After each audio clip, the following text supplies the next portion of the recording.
The live TV, सच सबसे आगे।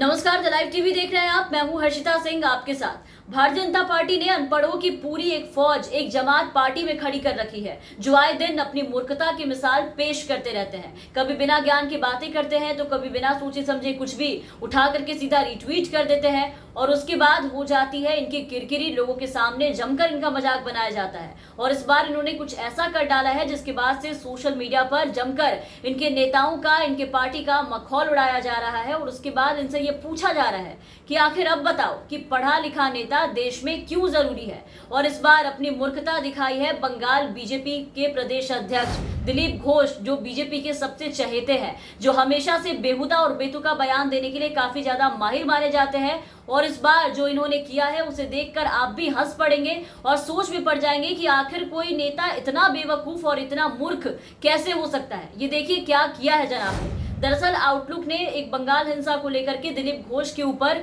एक खबर छापी थी और उनके ऊपर ये लिखा था कि बंगाल चुनाव के रिजल्ट आने के बाद से बंगाल में जो हिंसा हुई है उसके जिम्मेदार बंगाल बीजेपी के प्रदेश अध्यक्ष दिलीप घोष है, जिन्होंने इसकी पूरी जमीन तैयार की थी। तो ये खबर देखते के साथ ही आप जो अपनी स्क्रीन पर अभी देख पा रहे होंगे आउटलुक की ये खबर, इसको देखते के साथ ही बीजेपी के दिलीप घोष इतना खुश हो गए, इतना ज्यादा खुश हो गए कि इस खबर में अपना नाम देखते के साथ दिलीप घोष ने ना आओ देखा ना ताओ, और क्या लिखा था ये भी नहीं, और सीधा उठा करके कर दिया रिट्वीट, क्योंकि उनको लगा कि इसमें आउटलुक वालों ने घोष की काफी तारीफ की है बंगाल हिंसा को लेकर के। इसे पढ़ के भी वो समझ नहीं पाए और सीधा रिट्वीट कर दिया, जिसके बाद चारों तरफ इनके मजाक उड़ने शुरू हो गए। लोगों ने इनका मजाक उड़ाना शुरू कर दिया और लोगों ने इस स्क्रीनशॉट को शेयर करना शुरू किया और शेयर करके ये पूछने लगे कि अब बताओ कि पढ़ा लिखा नेता किस लिए जरूरी है। हालांकि बाद में अपनी किरकिरी होने के बाद उन्हें ये पता चला कि आखिर क्या करामात किया है इन्होंने, किस तरीके की बेवकूफी की है इन्होंने, तो इसे बाद में हटाया। लेकिन ये सिर्फ एक बार की कहानी नहीं है या किसी एक अकेले दिलीप घोष की बात नहीं है इस पार्टी में जो ऐसे भारतीय जनता पार्टी के अंदर बैठे हैं, बल्कि ऐसी पूरी एक जमात, एक पूरी फौज है बीजेपी के अंदर बसी हुई, जो इतने पढ़े लिखे और इतने ज्ञानी है कि इनकी जितनी तारीफ की जाए, जितना कहा जाए इनके बारे में वो कम है। इनकी एक ना एक ऐसी हरकत हर रोज देखने को मिलती है जिससे ये अपने ज्ञान दुनिया को दिखा देते हैं और बता देते हैं कि ये क्या है। राम नाम की राजनीति चमकाने में दिलीप घोष इतने मशगूल हो गए थे कि मां दुर्गा का अपमान कर बैठे थे। इनके ज्ञान वहीं दिख गए थे कि ये कितने जानकार हैं। जब ममता बनर्जी को नीचा दिखाने के चक्कर में इन्होंने ऐसा ज्ञान दिखाया कि मां दुर्गा पर बेहुदा बहुत ही ज्यादा शर्मनाक बयान दिया था और ये कहा था कि भगवान राम तो राजा थे, दुर्गा पता नहीं कहां से आ जाती है, वो तो राम की आराधना करती थी, आप दुर्गा और राम की तुलना कैसे कर सकते हैं, इनका तो कोई तुलना ही नहीं है, कोई कंपैरिजन ही नहीं है। भगवान राम राजा थे, मर्यादा पुरुषोत्तम थे, दुर्गा पता नहीं कहां से आ जाती है। आदर्श पुरुष, मर्यादा पुरुषोत्तम एक राजा, गांधी जी ने राम राज्य का कल्पना हमको दिया है। दुर्गा पता नहीं कहां से आ जाते हैं, दुर्गा पता नहीं कहां से आ जाते हैं। तो हिंदुत्व का नारा देने वाली पार्टी की कथनी और करनी में बहुत ज्यादा अंतर देखने को मिलता है इनके नेताओं के द्वारा। इनके ज्ञान के साथ साथ भाषा तो इनकी इतनी सभ्य और इतनी संस्कारी है कि क्या कहा जाए। ममता बनर्जी पे की गई टिप्पणी तो आपको याद होगी, जो चुनाव के वक्त में इन्होंने किया था, जिसमें इन्होंने ममता को बरमूडा पहनने को कहा था कि ममता की चोट साड़ी में दिखाई नहीं देती है, तो अच्छा है कि वो साड़ी से अच्छा बरमूडा पहन ले ताकि अच्छे से दिखे। আর পা তুলে তুলে সবাইকে দেখাচ্ছে, শাড়ি পরে আছেন, একটা পা ঢাকা একটা খোলা, এরকম শাড়ি পরতে দেখিনি। যদি পাটা বার করে রাখেন শাড়ি কেন বারমুড়া করতে পারেন, তাহলে পরিষ্কার দেখা যায়। तो मतलब अपनी जाहिलियत की पहचान देने के चक्कर में मर्यादा की जो सीमाएं होती है वो लांघ जाते हैं। कूच बिहार कांड पे इनके बयान वैसे ही थे कि अभी दोबारा ऐसा होगा। जो कांड कूच बिहार में हुआ था, दिल दहला देने वाले कांड को, उन्होंने कहा था कि ऐसा कांड फिर से दोहराए जाएंगे, लोगों की जान फिर से जाएंगी। इसके अलावा भी इनके ढेरों ऐसे कारनामे और ऐसे बयान हैं जिनके कारण इनके साथ साथ इनकी पार्टी की काफी ज्यादा फजीहत हुई है और हो भी रही है। जिस तरीके के आए दिन ये हरकतें करते हैं, जिसके कारण कई लोग तो अब बीजेपी को, भारतीय जनता पार्टी का नाम बदल करके जाहिलों की पार्टी, तो कभी झूठा पार्टी रखने की सलाह भी दिए जा रहे हैं कि अब पार्टी का नाम बदल करके आप ऐसे नाम रख लो, क्योंकि इनके और इनके कारनामे ही कुछ ऐसे होते हैं इनके नेताओं की और पार्टी की कि इसके जिम्मेदार ये खुद है, क्योंकि वो ऐसे लोगों को चुन चुन कर पार्टी में लाते हैं और उन्हें बड़े से बड़े ओहदे पर बिठा देते हैं। भले ही वो पढ़े लिखे हो या ना हो, ज्ञानी हो या ना हो, लेकिन उन्हें हिंसा करना, ऐसे टिका टिप्पणी करने और ऐसे बेवकूफी करने तो बिल्कुल आना चाहिए।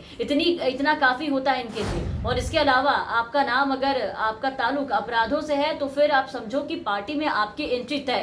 और ऐसा कर करके ही बीजेपी ने ऐसी एक पूरी फौज जो है वो तैयार कर ली है पार्टी के अंदर, जो इनके नाम जो है वो हंसवाते रहते हैं, अपनी बेवकूफ़ी की मिसाल बाहर लोगों के बीच में कायम करते रहते हैं। वो अपने साथ साथ पार्टी का भी मजाक बनवा देते हैं। और आज जो कारनामा किया है, जो बेवकूफ़ी की है, उसकी बात से लोग यही कह रहे हैं कि अगर थोड़ा पढ़ा लिखा होता ये नेता या तो किसी काम का भी आता, समझ में आती कि आखिर ये बात किस चीज़ पे हो रही है और ये करने क्या जा रहे हैं। यही कारण है कि देश में पढ़ा लिखा नेता जरूरी है, ताकि वो बिना सोचे समझे ना ऐसे काम करे और ना ही कोई ऐसा बयान दे। और ऐसे लोगों के बीच ये मजाक बनने वाले काम सिर्फ बीजेपी के दिलीप घोष अकेले नहीं करते। इसमें आप उत्तराखंड के नए नवेले जो मुख्यमंत्री हैं उनका उदाहरण आप सबसे पहले ले सकते हैं, जो महिलाओं को ताना मारने में, ताड़ने में काफी ज्यादा माहिर है। तीरथ सिंह रावत जी की बात हो रही है यहाँ पे, जिनकी नजरें हमेशा आप देखें तो महिलाओं के शॉर्ट्स, उनके जीन्स और उनके पहनावे पे ही होती है। उन्होंने कुंभ पे ज्ञान दिया था, आपको याद होगा। रावत ने कहा था कि हरिद्वार और उज्जैन के साथ साथ कुंभ वाराणसी में भी मनाया जाता है। महाकुंभ हर 12 साल में आता है, हर साल नहीं आता। मेले जगह जगह होते हैं, कहीं भी हो सकते हैं, लेकिन कुंभ हरिद्वार में ही होता है, बनारस में होता है और उज्जैन में होता है। इनके बयान काफी वायरल हुए थे उस वक्त। सुनिए, यादें ताजा कीजिए एक बार आप भी, आपको सुनाना चाहेंगे उनके बयान। हर साल नहीं आता है, मेले जगह जगह होते हैं, कहीं भी हो सकते हैं, लेकिन कुंभ हरिद्वार में ही होता है, 12 साल में होता है, बार बार नहीं होता है। और इसके अलावा हद तो तब हो गई जब इन्होंने कोरोना के हालातों से निपटने को लेकर के ऐसा बयान दिया था जिससे हर कोई हैरान था कि कोई इतना बेवकूफ कैसे हो सकता है। इन्होंने कहा था कि अमेरिका ने हमें गुलाम बनाया था, जिसने हमें 200 साल तक गुलाम बनाए रखा, दुनिया में राज किया, वर्तमान समय में वो कोरोना से संघर्ष कर रहा है। जिसके बाद लोगों ने जमकर इनका मजाक बनाया था, बीजेपी के ऐसे मुख्यमंत्री का। तो ये सब तो छोड़िए, ये सब तो तब भी पढ़ने लिखने और दिमाग की चीजें हैं जिसपे ज्यादा जोर डालते नहीं, लेकिन इससे ज्यादा हैरानी और अचंभित तब महसूस होता है जब इनके बीजेपी के नेताओं को ये नहीं पता होता है कि राष्ट्रगान और राष्ट्रगीत के बीच का फर्क क्या है, दोनों है क्या, लिखा किसने है। और जब गाने कह दो तो ये हमारे देश के तथाकथित सच्चे राष्ट्रभक्तों की जो बोलती है वो 2 मिनट में बंद हो जाती है, 4 लाइन गा नहीं पाते। तो ऐसे अनपढ़ों की, ऐसे मूर्खों की पूरी जो फौज है वो बीजेपी में आपको जरूर मिलेगी, जिनके पास ज्ञान और तथ्य तो रत्ती भर का नहीं है, लेकिन एक से एक बयान जरूर देते हैं और एक से एक हरकतें भी करते हैं। ऐसे लोगों की बात हो रही है तो ऋषिकांत दुबे का नाम आप पीछे नहीं छोड़ सकते, वो इन सब चीजों में काफी माहिर है। इनके अलावा भी बीजेपी के कई ऐसे नेता हैं, इन्हीं में से एक है बंगाल बीजेपी के प्रदेश अध्यक्ष दिलीप घोष, जिनके बयान इतने बेहुदे और इतने बेतुके, इतने शर्मनाक होते हैं जिसे सुनकर शर्म आ जाती है। एक एक का नाम अभी बीजेपी के लिस्ट में से लेने पर आ जाए तो पूरा वक्त निकल जाएगा, लेकिन इनके नाम और इनके जो किस्से हैं वो खत्म नहीं होंगे। अभी बंगाल हिंसा को लेकर के बीजेपी के दावे झूठे निकले, जहां इन्होंने एक इंडिया टुडे के पत्रकार अब्रो बैनर्जी हैं, उनकी तस्वीर लगा करके ये दावा किया था कि वो अब मर चुके हैं, बंगाल हिंसा के शिकार हो चुके हैं। लेकिन अब बैनर्जी अपने ट्विटर के जरिए सामने आए और उन्होंने बताया है कि भाजपा अपने पश्चिम बंगाल के फेसबुक पेज पर इनकी तस्वीर लगा करके फर्जी खबरें फैला रही है। पोस्ट में उनका नाम मणिक मोइत्रो बता करके लिखा गया है कि वो बंगाल चुनाव के